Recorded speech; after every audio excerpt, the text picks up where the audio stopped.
Bienvenidos a una nueva edición de Voler, el programa donde tus sueños toman vuelo.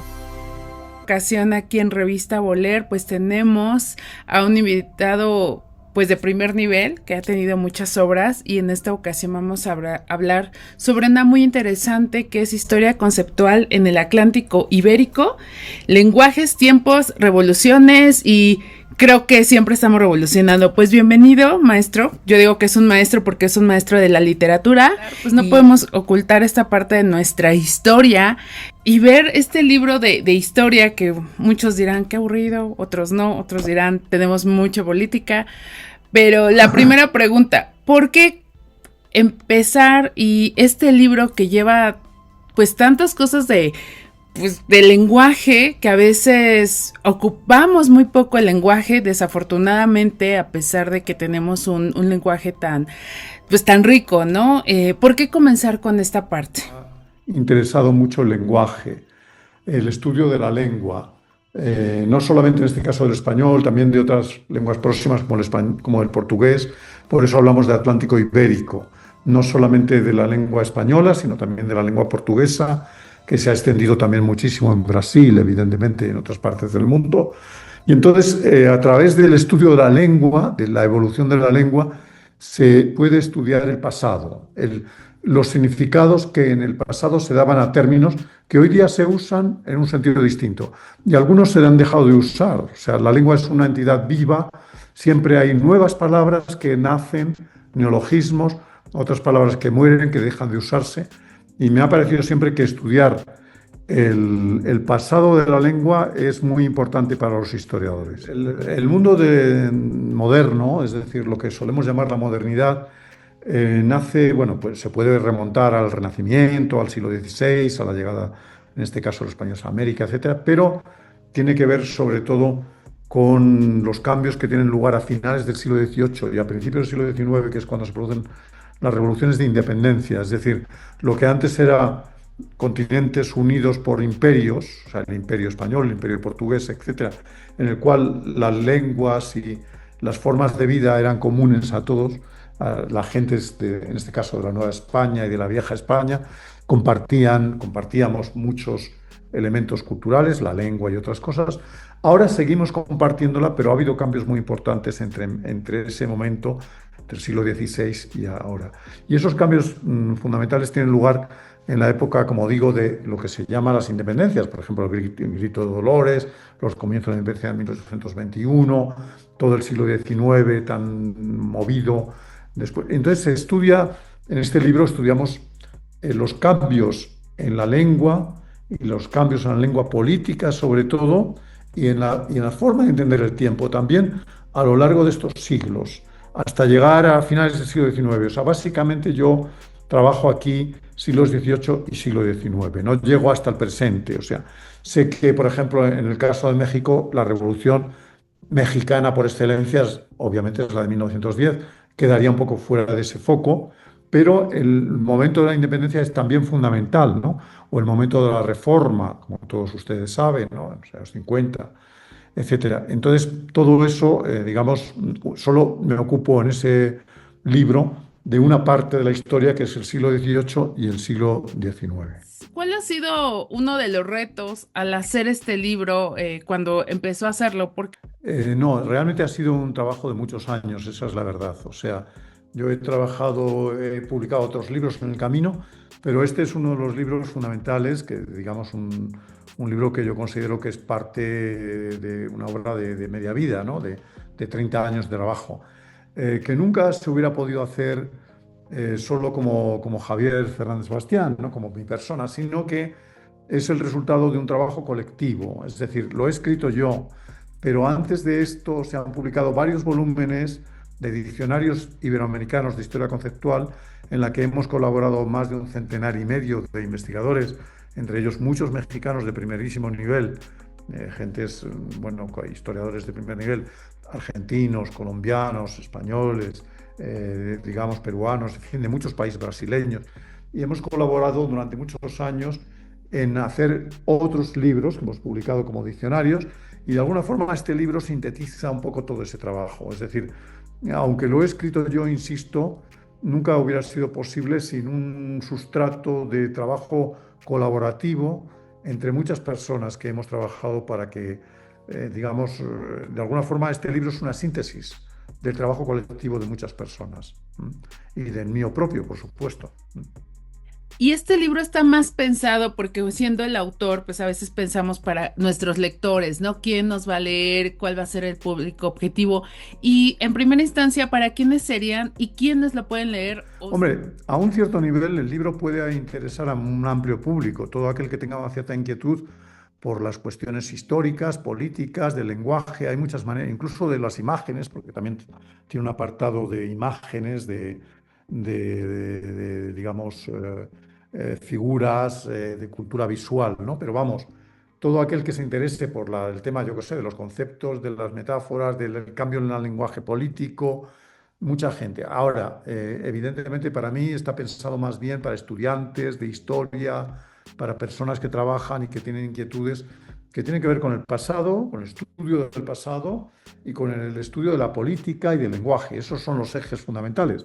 Y también la cuestión de la temporalidad, que yo le doy mucha importancia, porque creo que el tiempo no es solamente una cosa objetiva, minutos, horas, minutos, segundos o siglos o décadas. El tiempo también se vive de manera distinta en unas épocas que en otras. Se piensa el pasado, el presente y el futuro, se organizan, se vinculan entre sí de una manera muy distinta. Y yo aquí he estudiado también, en 2 de los capítulos, estudio cómo ese tiempo se vivió de manera distinta por esas personas en aquellos tiempos, hace 200 años, y vieron que el mundo era como un cataclismo de cambios muy importantes que estaba generando una nueva forma de pensar el tiempo, sobre todo de pensar el tiempo futuro, de una manera distinta a como se pensaba anteriormente. Es un cambio en la concepción del tiempo, no simplemente en la vivencia del tiempo, sino en cómo se piensa la relación entre pasado, presente y futuro. ¿Este libro tendrían que leerlo ciertamente los políticos? Enseña una cosa fundamental y es cómo el pasado es diferente del presente. Eso es muy importante. Es decir, yo creo que muchos políticos actuales tienen una visión muy corta, que no se dan cuenta de que en realidad nuestros antepasados de hace 6, 7, 8, 9 generaciones vivían en un mundo distinto con unos valores diferentes de los nuestros. Cosas que a nosotros nos parecen inaceptables, a ellos les parecían totalmente aceptables y normales y corrientes. Tenían una visión del mundo muy distinta. Pensemos en temas de la religión, cómo bebían, no sé, el rey, por ejemplo, cómo se veía en esa época. Los valores guerreros que eran normales en una época, aunque luego nos puede parecer una sociedad que ha evolucionado, pensamos como algo muy negativo, cosas que en ese momento se veían con total normalidad. Es decir, en el fondo lo que quiero decir es que el conocimiento de la historia nos enseña a conocer mundos distintos, igual que cuando uno viaja en el espacio, conoce otros países, ve maneras distintas de vivir que no son las que uno vive, y eso te enriquece, te hace más consciente de la diversidad de lo humano. Los seres humanos somos diferentes en muchos lugares y eso es bueno en sí, o sea, no hay que escandalizarse por eso. También en el tiempo, cuando uno viaja en el tiempo, que al fin y al cabo la historia es un viaje en el tiempo, es un intento de comprender gentes diferentes, con la diferencia de que son antepasados nuestros, son personas que han vivido antes que nosotros, de los que nosotros de un modo u otro descendemos, pero eran muy diferentes de nosotros. Y la historia nos enseña y da al lenguaje y da a la forma de comprender el mundo una profundidad, otra dimensión, la dimensión temporal. Si uno no tiene una dimensión temporal y vive, es como si fuera un mundo plano, le falta una dimensión. Los políticos deberían leerlo para comprender cómo el paso del tiempo ha creado diferentes maneras de ver el mundo y eso les abre la mente. Yo creo que les debería abrir. Hay cosas fundamentales que nos unen y ahí entra el tema de la historia como maestra de la vida. Hay una famosa frase que se repite de Santayana que dice: aquellos que no conocen su historia están condenados a repetirla una y otra vez. Es decir, el conocimiento del pasado nos ofrece armas, nos da para evitar errores que hemos cometido antes, ¿no? La historia es una maestra, la historia nos enseña a evitar un poco esos errores del pasado. Eso es uno valores que siempre se han concedido a la historia, aunque en un cierto momento se supuso que esa enseñanza de la historia, hay un filósofo, Hegel, que dijo, la historia solo enseña una lección, que nunca aprendemos nada de la historia. O sea, la única lección que nos enseña es que nunca aprendemos. Es una paradoja, ¿no? Nos dice que nos enseña una lección que consiste en que no aprendemos las lecciones. Pero en todo caso, la historia yo creo que siempre enriquece y da profundidad a los conocimientos, al conocimiento del mundo que nos rodea, sea en el terreno de la política, del lenguaje o cualquier otro. Y en tanto el lenguaje, si ahorita usted hubiera vivido ese tiempo, ¿cree que contaría la misma historia que ahorita está contando?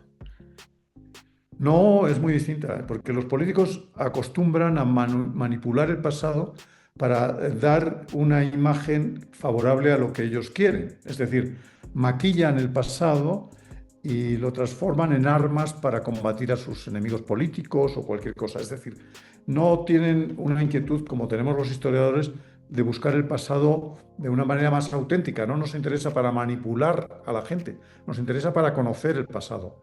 Es digamos, un deseo de conocimiento. Mientras que muchas veces los políticos, por desgracia, utilizan el pasado simplemente como un instrumento para pelear, para decir pensar lo mismo que yo, estos son mis enemigos, estos tal. Entonces están utilizando el pasado de una manera que no es conforme con cómo se vivió aquel tiempo. Y si resucitasen a gente de hace 200 años y viesen lo que se dice de ellos, ahora se quedarían estupefactos. Y digo, no, pero nosotros no pensábamos así. Ustedes están manipulando todo, están proyectando los valores actuales, los conceptos actuales hacia el pasado y nos están atribuyendo cosas que nosotros no pensábamos de ninguna manera, ¿no? Por tanto, la cultura histórica es una cultura que también que enriquece la política porque ayuda a la gente a no dejarse tanto engañar, a darse cuenta de que el pasado es distinto, es un país extraño, el pasado no es lo mismo que el presente, es otro mundo y por tanto uno tiene que hacer un esfuerzo para conocerlo. No es algo tan evidente como si fuera toda nuestra manera de pensar trasladada a hace 200 años. Eso es ridículo, ¿no? Hace 200 años pensaban de otra manera y hay que reconocerlo y estudiarlo así. Ok. Y algo que nos pueda decir por qué ninguna persona, ya sabemos, está dirigido, pero a lo mejor si lo ponemos en manos de nuevos historiadores, de nuevas jóvenes que están entrando a la universidad para que lo lean, ¿por qué no se lo tienen que perder? O sea, lo tienen que leer porque te tienen que leer. Bueno, venderse a uno mismo es un poco vergonzoso, me da un poco de vergüenza hablar de esos términos. Es un libro que no quiero ocultar que tiene cierta dificultad, pero yo creo que, digamos, el conocimiento se profundiza con cierta dificultad. Es decir, una lectura muy sencilla generalmente es un poco engañosa. O sea, la historia tiene cierta complejidad y uno tiene que estar dispuesto a que sea un reto, que cuando lo lee dice, bueno, esto me resulta un poco difícil, pero tienes que hacer el esfuerzo de leerlo porque eso yo creo que te eleva, te eleva. Si todos simplificamos todo a nivel de ras de suelo, seguramente nunca vamos hacia arriba. O sea, no podemos igualarnos por abajo, hay que tirar hacia arriba. Por lo tanto, este libro yo creo que te enriquece el pensamiento en la medida en que te da, digamos, argumentos, armas, conocimientos que antes de leerlo quizá no tenías y que te complica un poco el conocimiento de las cosas, te añade complejidad. Dices, bueno, en realidad yo pensaba que las cosas eran de esta manera, pues resulta que no eran del todo como yo pensaba. Me ha corregido en mi visión de las cosas. Para mí, el mayor elogio que puede tener un libro, cualquier libro, no el mío, es que te descubra cosas nuevas y te enriquezca, te haga que después de leerlo no es algo que te da la razón simplemente diciendo te reafirma lo que ya pensabas, sino que te produce ciertas inquietudes, ciertas dudas y te aporta perspectivas nuevas que te enriquecen y te permiten subir algunos peldaños en tu digamos, formación como persona, ¿no? Si eres un joven, mucho mejor, ¿no? Porque te estás formando, estás añadiendo, estás enriqueciendo tu vida con nuevas perspectivas. Lo que sea, ha sido un gusto, un placer digamos, colaborar con ustedes. Muchísimas gracias. Buen día. Hasta luego. Muchas gracias por acompañarnos. Hasta la próxima.